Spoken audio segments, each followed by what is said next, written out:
Kini ang GMA Regional TV, One Mindanao. Aniya na mga dagkong balita karong adlaw sa One Mindanao.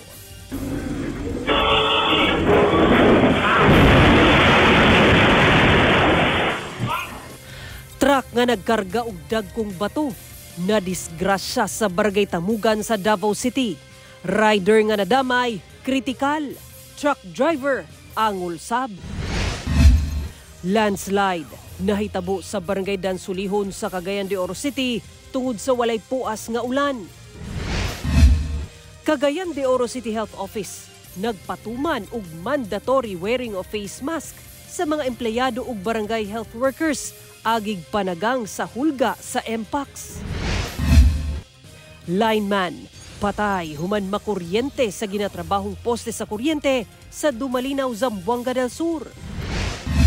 22 ka bag-ong disaster response vehicles nga gipalit sa Davao City LGU gi-turn over na sa mga departamento ug ahensya sa gobyerno. Kini ang GMA Regional TV, One Mindanao. Mayong hapon, Mindanao. Ako si Sara Hilomen Velasco. Unom ang samdan sa managlahing disgrasyang nahitabo nga gikalimbigitan sa mga truck sa Barangay Tamugan o Barangay Sirawan sa Davao City. Ang detalye sa live report ni Argil Relator. Argil.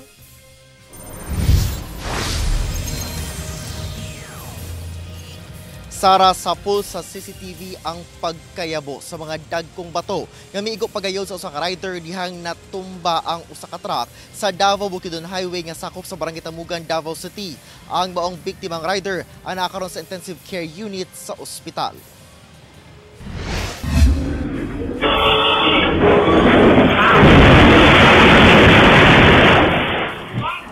Kuha kini nga CCTV footage gikan sa usang shop sa Barangay Tamugan sa Davao City. Alauna 25 Martes sa hapon. Nangayabo padulong sa rider ang mga dagkong bato gikan sa nadisgrasyang truck. Migula sa investigasyon sa Marilog Police nga gisubay sa dump truck ang Upper Tamugan Barangay Road gikan sa quarry site ug padulong sa Davao Bukidnon National Highway. Pag-abot niini sa pabahada ug pakurbadang bahin sa kalsada, sumala sa truck driver nga mipalya ang preno sa truck, hinungdan nga nawad-an sab siya og kontrol sa sakyanan. Natumba ang truck ug nayabo ang karga ni ining mga bato sa dalan. Ana matud pa sa kritikal nga kondisyon sa ospital karon ang rider. Samtang gidala sab sa ospital ang truck driver, human na samdan. Nadanyo sab ang usa ka balay ug duha ka nakaparadang tricycle sa lugar, human maigo sa mga nalabay nga mga bato. Nahulog sa kanal ang usa ka tricycle. Ginakuhaan pa sa GMA Regional TV 1 Mindanao ug pahayag ang truck driver kalabot sa hitabo. Samtang tulusab ka mga sakyanan ang nalambigit sa disgrasya sa MacArthur Highway sa Barangay Sirawan sa Turil District alas 3 Martes sa hapon. Sa investigasyon, nakaparada ang 12-wheeler wing van truck at tubangan sa main gate sa usa ka farm sa lugar. Aksidenteng na-disengage ang handbrake o miabante ang tuong bahin ngadto sa usa ka nagdagan nga L300 drop side. Tungod sa impact, natuyok ang L300 drop side ug nabangga niini ang walang bahin sa nagdagan sab nga usa ka elf truck. Milahos ang wing van sa usa ka tindahan kilid sa highway. Samdan sa hitabo ang driver ug sakay sa L300 drop side, lakip ang duha ka tagiya sa tindahan. So katong sa 12-wheelers ma'am ang madagot sa ma'am no sa maong insidente. Nagsabot na sila kagabi ma'am no with their lawyer nila isettle na nila ang mga mga damages. So magbayad lang tong tag-iya sa ma'am sa 12-wheelers truck. Sara, base sa datos sa Traffic Enforcement Unit sa Davao City Police Office, niabot na sa 2,328 ang ihap sa mga aksidente gikan January 2025 hangtod sa karong bulan sa Mayo ug 98% niini ang tungod sa human error. Busa pahimangno og abiso sa kapulisan ngadto sa mga motorista nga kinahanglang sundon gayud ang balaod trapiko labi na ang speed limit sa syudad. Sara. Okay, daghang salamat Argil Relator.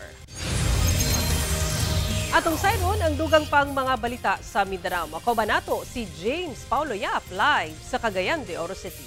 James? Salamat, Sara. Cagayan de Oro City Health Office gimando ang mandatory wearing of face mask sa ilang mga empleyado o mga barangay health workers. Kini aron malikayan ang pagtakod-takod bisan wala pay kaso sa MPOX sa syudad. Ano yan dugang detalye? Sa memorandum nga gipagawas sa Cagayan de Oro City Health Office, gimanduan ang ilang mga personahe o mga barangay health workers sa mandatory wearing sa face mask. Gani, gipatuman sa maong buhatan ang no face mask no entry policy sa ilang pasilidad. Kini tungod na sa mga natala nga kaso sa monkeypox kon MPOX sa kasikbit nga rehiyon. Ang maong memorandum mikalat sa social media ug nagdala og kabalaka sa publiko apan pagpaklaro sa syudad nga alang lamang katong memorandum sa mga opisina nga moatubang og mga pasyente sama sa CHO. Part sa preventive measures nila is nagsuot sila og face mask. Then naa naman gud ta sa new normal after sa pandemic, no, post pandemic, ang uban gani ga face mask man gyud. Samtang sugod karong adlaw, kamatikdan sab ang mga empleyado sa City Hall sa syudad nga nagsulob na sab og face mask. Pipila ka mga signage sab ang makita sa matag opisina nga no face mask no entry. Hinoon sumala sa empleyado nga si Stephanie. Dili man kuno mandatory ang face mask sulod sa City Hall apan giaghat nila ang publiko nga magsuot niini isip dugang proteksyon. Para dili ko matakdan sa virus karon nga monkeypox and usap pod kanang para pod ang uban dili matakdan diri. Then kailangan jud siya mag face mask para iwas sa virus. Dinhi pod sa City Hall ato lang tong kuano kay basi naka-cause og alarm, naka-cause og confusion sa tao nga if mo transact og business or na sila tuyo sa City Hall, ga-cater magyapon ta, no? Wala man nato gi mandatory pa og mando nga magsuot og face mask. Pagpaklaro sa Cagayan de Oro City LGU nga wala pay natala nga kaso sa monkeypox o MPOX sa Cagayan de Oro City, ingon man sa Misamis Oriental. Kauban si Makoy Sempron, James Paulo Yap, 1 Mindanao. Ubay-ubay ka mga residente sa Pulumulok, South Cotabato ang namatikdang nagsuot og face mask bisan wala pa may natalang kaso sa MPOX sa maong lungsod. Kinihuman giawhag sa Pulumulok LGU ang publiko nga managang na sa maong sakit pinaagi sa pagpatuman sa safety protocols. Ang detalye sa report ni Efren Mamak. Sagad naka-face mask na kini mga residente nga anaa sa mga pampublikong lugar sa Pulumulok, South Cotabato. Sama ni Renato Ilanan nga usa ka tricycle driver, mahadlok daw siya nga mataptan sa sakit nga MPOX. Para bang safety ba? Para kanamo ko'y mabutay daw nga buwan, ini monkeypox daw. MPOX. Niguro na lang ta. Ang residente nga si Lemuel Cruz, naga-face mask sab isip panagang sa maong sakit. Para masigurado na na hindi ako maapektuhan saka yung mga pamilya ko, may mga lilit pa akong bata Halos naka-face mask na sab ang tanang empleyado sa Municipal Hall sa maong lungsod. Kinihuman nagpatuman na og mandatory wearing of face mask ang Municipal Health Unit sa maong lungsod ngadto sa mga empleyado niini. Giawag sab ang mga kliyente niini nga magsuot sab og face mask inig mosulod sa buhatan. Actually, there was an issuance, but that's an office memo specific to the Municipal Health Office. Let's also remember that the Municipal Health Office is an office related to providing health services, meaning they have to really prepare themselves with or without the virus. Matod sa Pulumulok LGU, ang maong pag-awhag panagang lang kay wala pay natala nga kaso sa MPOX sa lungsod. We don't want to scare the public. The directive is for all of us because we are all encouraged to wear face masks just to shield ourselves, to shield ourselves from the possible infection. Nagpadayon matud pa ang ilang coordination sa mga ahensya kalabot sa pagpahugot sa health protocols sa mga pribadong kompanya, tunghaan ug ubang lugar. Sumala sa South Cotabato Provincial Health Office, as of May 26, 11 na ang natalang kaso sa MPOX sa South Cotabato. Upat niini natala sa Tiboli, 3 sa Surala ug tag-usa sa Banga, Coronadal, Lake Cebu ug Tangtangan. Hinuon 5 niini ang nakarecover na. Kauban si Gary Balantay, Efren Mamak, 1 Mindanao. Taliwala sa hulga sa pag-usab-usab sa klima nga makahatag og risgo sa mga bakawan, ang mga lumulupyo sa Barangay Lasang sa Davao City nakahimo og paagi aron makonserba ang ilang ektaryang bakawan nga mooy nagasustenar sa ilang panginabuhian. Ani ang RTV Presents ni John D. Esteban.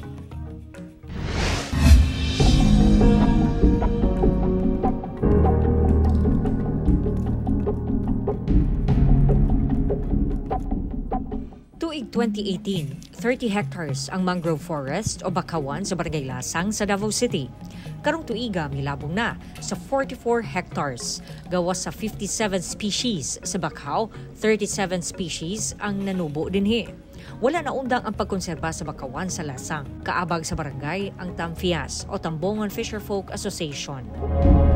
Protektahan siya kay once nga masudlan siya og katong mga plastic cellophane, mga debris nga gikan sa baha or sa laing dapit magsulod diri, dapat yun siya matandog siya mamatay ang atuang mangrove kay sensitive kayo ang atuang mangrove. Dako sab ang natampo sa kabataan sa pag-atiman sa ilang bakawan. Gani ang 11 anyos kasi Earl, kuyog ang mga amiga dinhina sa bakawan magduwa.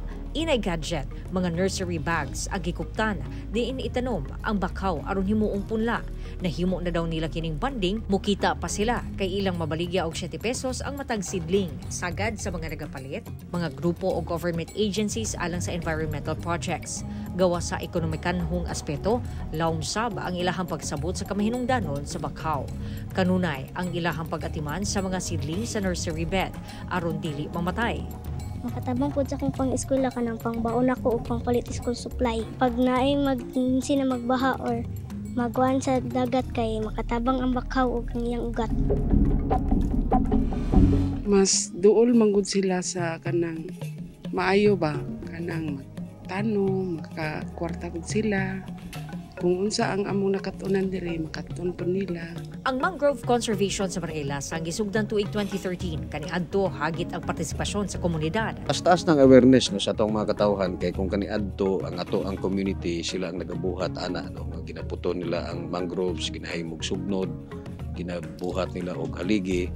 Pero sa karon ang ato ang mga community para ato ang atong mga katawhan sila na atong ginagamit.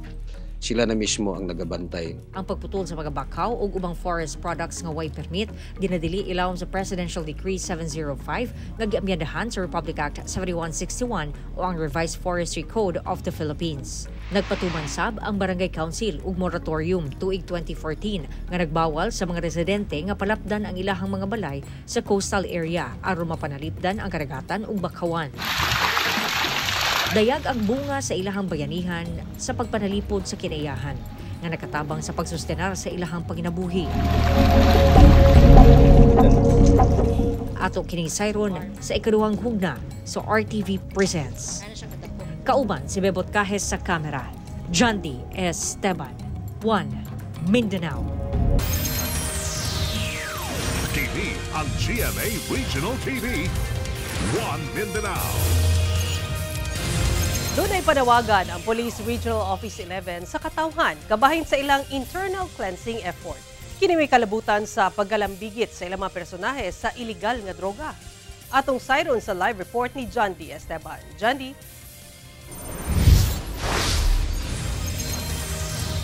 Sara, nanawagan ng PRO 11 sa publiko nga kung dunay mga nailhan nga pulis nga nagagamit o baka nalambigit sa iligal nga droga, mamahimo nga isumbong ngadto kanila. Atong sayron. Nagpaabot pa ang Police Regional Office 11 sa resulta nga ipagawa sa Regional Forensic 11 kalabot sa drug test sa 721 ka Regional Headquarter personnel kagahapon. Nanawagan ng PRO 11 sa katauhan nga isumbong ang mga nailhang pulis nga nagagamit o nalambigit sa illegal nga droga. Ang amo pong kuan sa katauhan kung naamoy mga nahibalan or nailhan nga naasamuhanay na na-involve. No, dili lang sa paggamit, kunyari nag-involve sa pagtulak sa illegal drugs or any illegal activities, please do inform us. Kay dili jud namo na sila i-tolerate. Sumala ni Del Rey, kabahin kini sa ilang paningkamot nga malimpyuhan ang ilang hanay ug dili matud pa sila muundang sa pagpahigayon sa mong lakang aron dili sila masagulan og mga personahe nga nalambigit sa illegal nga binuhatan. Madakpan jud sila gihapon, masakpan nato kung na-involve sila for any illegal activities, labi na kani sa illegal drugs. Kay lisod kay nga kami ang ga-implement na naapoy nagagamit or nag-involve. Hinuon ang mga mugawas nga resulta ipailawom pa sa confirmatory test ug pwede sab nga ipa-re-examine sa magpositibo apan susamang urine sample ang gamiton.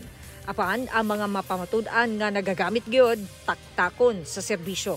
Pero sa mga na found out nga nagagamit og illegal drugs, wala pay wala na dismissal jud from the service ang penalty sa ilahak. Sara, sukad 2024 ang nasa 15 ka mga pulis ang napasakahan nagkaso human nga napamatud-an nga nagpositibo sa illegal nga droga. Sumala sa PRO 11 dili sila muundang sa paggukod sa ilahang hanay nga nalambigit sa illegal nga binuhatan. Sara. Okay, daghang salamat, John D. Esteban. Patay ang usa ka lineman human makuryentehan dihang nagunitan ang parte sa transformer sa ginatrabaho niini nga poste sa kuryente sa Dumalinaw, Zamboanga del Sur. Giling girescue sa mga municipal responder kining usa ka lineman human makuryente sa usa ka poste sa kuryente sa Purok Upo, Barangay Cebucaw, Dumalinaw, Zamboanga del Sur banda alas 3:30 sa hapon adlaw Martes. Ang 26 anyos nga biktima kinsa residente sa San Miguel sa maong lungsod nadala pa sa ospital apan gideklara ng dead on arrival. Matud sa Zamboanga del Sur Police Provincial Office, sumala sa kaubanan sa biktima nga usa ka electrician sab, nag-troubleshoot ang biktima sa usa ka electrical line sa water supply system sa lungsod. Dihang aksidente matud panining nagunitan ang cut-out fuse holder sa transformer sa maong poste sa kuryente ug didto na nakuryentehan. Gitagad na sa kabanay ang patayng lawas sa biktima. Ginasulian pa sa GMA Regional TV 1 Mindanao nga makuhaan og pahayag ang kabanay sa biktima lakip na sab ang contractor sa maong lineman. Padayon ang pag-awhag sa otoridad ngadto sa mga utility worker ug contractor nga hugdanon ang pag-obserba sa safety protocols ug musuot og tukmang protective equipment kung magtrabaho duol sa mga live electrical line. Patay ang usa ka pulis human gituuhang gipusil sa mag-amahang sospek sa Isulan Sultan Kudarat. Mga sospek nadakpan atol sa hot pursuit operation sa PNP. Ang detalye sa report ni Efren Mamak. Gideklarang dead on arrival sa ospital kining 45 anyos nga pulis human gipusil matud pa sa duwa ka sospek sa Peneza Street, Barangay Calawag 2, Isulan Sultan Kudarat bandang alas 2:15 sa kadlawon adlaw Martes. Giila ang biktima nga si Police Executive Master Sergeant Joffrey Angub kinsa na-assign sa Bagumbayan Police Station sa maong probinsya. Matud sa kapulisan, naglakaw sa maong kalsada ang biktima kauban ang 44 anyos nga lalaking sospek nga usa ka negosyante diyang dunay nadungog nga mga buto-buto sa pusil. Taod-taod, miabot ang 25 anyos nga lalaking anak sa maong sospek o gipusil sa makadagang higayon si PEMS Angub. Daling misibat ang duha ka sospek sakay sa ilang color blue nga pickup truck. Sa gipahigayong hot pursuit operation sa mga kapulisan ug Barangay Intelligence Network, nadakpan ra ang mga sospek sa Pulumulok, South Cotabato pagkaudto sa susamang adlaw. Sa inisyal nga investigasyon sa kapulisan, kalagot gumikan sa wala pag sinabtanay matud pa ang motibo sa pagpamusil. Personal hatred, sir, due to misunderstanding. The part of our investigation, sir, is may nakuha na po kami mga statements ng mga witnesses natin. At the same time, may mga pieces of evidence naman. Ginaandam na sa kapulisan ang tukmang kasong ipasaka batok sa mga sospek kinsa anana sa kustodiya sa kapulisan. Ginasulayan pa sa GMA Regional TV 1 Mindanao nga makuha og pahayag ang mga sospek lakip ang kabanay sa biktima. Nagpaabot na sabog pahasubo ang PNP sa namatay nilang kabaro. Kauban si Gary Balantay ug Bong Vicencio, Efren Mamak. 1 Mindanao. TV ang GMA Regional TV 1 Mindanao. Usa ka landslide ang nahitabo sa Hinterland Barangay sa Cagayan de Oro City tungod atol sa way puas nga pag-ulan sa lugar. Bidahili ang dakong parte sa bukid nga bahin niining dalan sa Sitio Iba, Barangay Dansolihod sa Cagayan de Oro City pasado alas 2 sa kadlawon adlaw Miyerkules. Sa video nga kuha ni Daisy Veloria Santa Ana, makita ang yuta nga mitabon sa tibok dalan sa lugar. Pipila ka mga balaysab ang makita kilid lang sa midahili nga yuta ug gani partially damaged ang usa ka balay nga naigo sa mga bato. Sa karon palisuray ang pag-agi sa lugar, ilabi pa nga walay laing dalan nga maagihan pasulod og pagawa sa maong barangay. Pipila sa mga residente, misa ka na lang sa bungtod nga yuta aron makatabok paingon sa Pikas Tampi. Hinuon, walay nasamdan sa maong hitabo. Padayon pa kuno ang clearing operations nga ginhimo sa Cagayan de Oro City Engineering Office ug CDRRMO.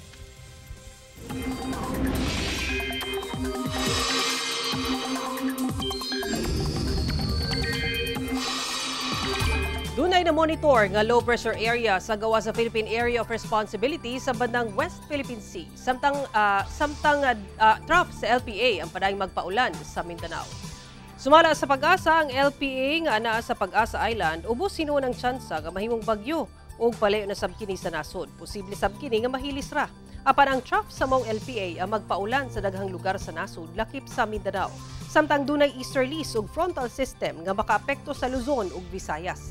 Base sa datos sa Metro Weather, ulanon ang daghang lugar sa Mindanao. Apektado sa trough sa LPA ang Zamboanga Peninsula. Samtang dunay mga kusog nga pag-ulan sa hapon ug bangbahin sa Mindanao tungod sa localized thunderstorms. Busa magpabiling alerto sa pagbaha o landslide.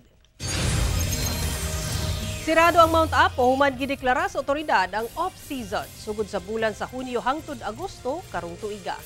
Mao kini ang gianunsyo sa Digo City Tourism Office. Sumala kang Kyle Joseph Elijay, ang chief sa Provincial Tourism Office sa Davao del Sur. Sulod sa 3 ka bulan, ang temporaryong saradaan ang mga trail sa Digo City, Santa Cruz ug Bansalan pasaka sa Mount Apo. Nagpasabot kini nga ginadili ang trekking ug camping activity sa Mount Apo. Ginahimo kini sa otoridad alang sa rehabilitasyon ug maprotektahan ang kinaiyahan sa kinatas-ang bukid sa nasod Pilipinas. Padahil lang sa pagsend og entries mga kapuso, kay nagpadayon ang Proof of Purchase promo sa GMA nga mo ang Kapuso Big Time Panalo Season 3. Over 11 million pesos nga papremyo ang pwedeng madaugan.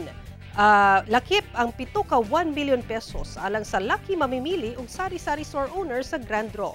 Nagpadayon ang official sending of entries kutob July 11, 2025. Busa send lang ng send sa inyong entry sa drop boxes lakip sa GMA Regional TV ug radio stations nationwide. Mga kapuso, magbantay sa fake news, fake Facebook accounts or scam texts. Tutok lang sa GMA o i-follow ang GMA Promos Facebook and TikTok pages o mabisita sa microsite sa GMA Promos alang sa complete mechanics and announcements. Og mao kato ang mga ulahing balita sa Mindanao karong adlaw. Mamahimo ninyo kini makita pag-usab pinaagi sa pagbisita sa official website sa GMA Regional TV o bisitahan ang among official YouTube channel ug i-click ang subscribe button para sa pinakaulahing balita. Daghang salamat sa atong mga kapuso sa Mindanao nga nagalantaw kanamo ug sa atong mga kapuso abroad. Padayon lang sa pagtutok sa mga lokal nga balita matag adlaw tungod sa GMA Regional TV. Local News Matters. Kami ang GMA Regional TV 1 Mindanao, tibok pwersa para sa mas dakumisyon ug mas halapad nga pagserbisyo sa nasod.